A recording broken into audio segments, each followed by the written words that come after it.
এই তৃণমূল বিরোধিতায় বিজেপি যে প্রধান বিরোধী দল হয়ে উঠছে, এক্ষেত্রে কি বামেরা কি কোণঠাসা হয়ে পড়ছে, কি মনে হয়?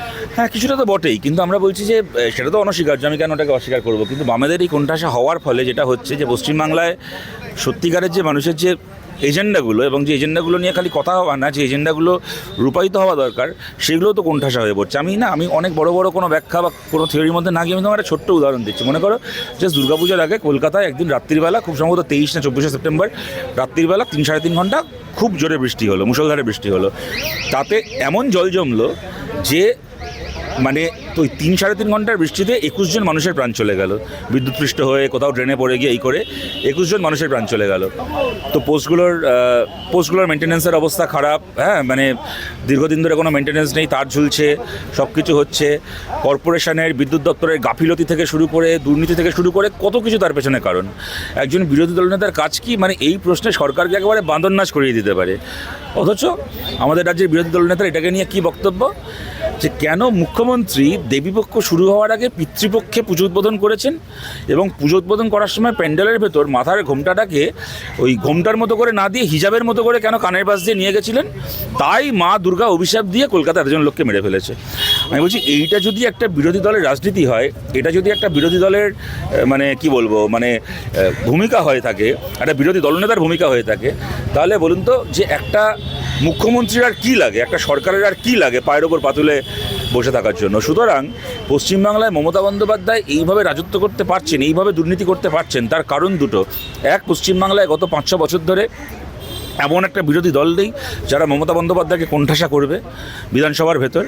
এবং উনি যতই চুরি করুন, উনি যতই দুর্নীতি করুন না কেন, ওরা জানে যে আলটিমেটলি ইডি সিবিআই কিছু করবে না, চুরির টাকা আমরা ভোগ করতে পারবো।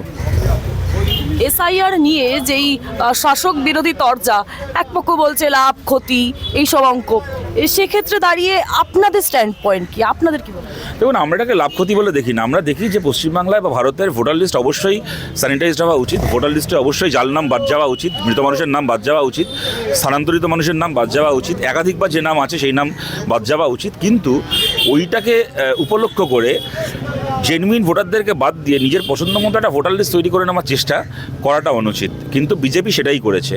ওরা এখানে বলেছিল যে মানে এসআইআর প্রক্রিয়া ঘোষিত হওয়ার আগে ওরা ধর্ম নির্দেশ করে বলে দিল যে এই ধর্মের এতজন মানুষকে আমরা দেশ থেকে তাড়াবো।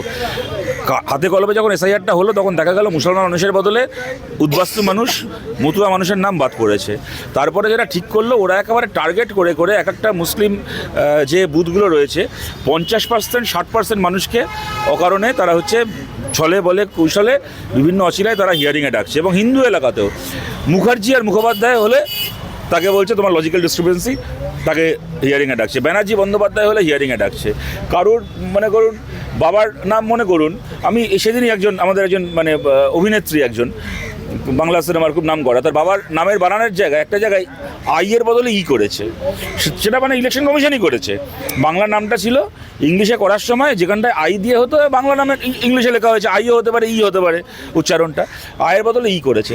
তার জন্য তাকে লজিক্যাল ডিসক্রিপেন্সি বলে ডেকে পাঠিয়েছে। সুতরাং এবং এগুলো করা হচ্ছে টার্গেট করে করে, মানে ফর্ম 7টাকে ব্যবহার করছে যেভাবে বিজেপি, একদম টার্গেট করে করে, যে বিরোধী ভোটার যারা কিনা বিজেপির বিরুদ্ধে ভোট দেবে, দলিত মানুষ, আদিবাসী মানুষ, মুসলমান সংখ্যালঘু মানুষ, তাদেরকে টার্গেট করে করে। সুতরাং যে টার্গেটেড অ্যাপ্লিকেশন অফ এসআইআর, এসআইআরের একটা মানে রাজনৈতিক স্বার্থে একটা প্রয়োগ, আমরা এটার বিরোধী।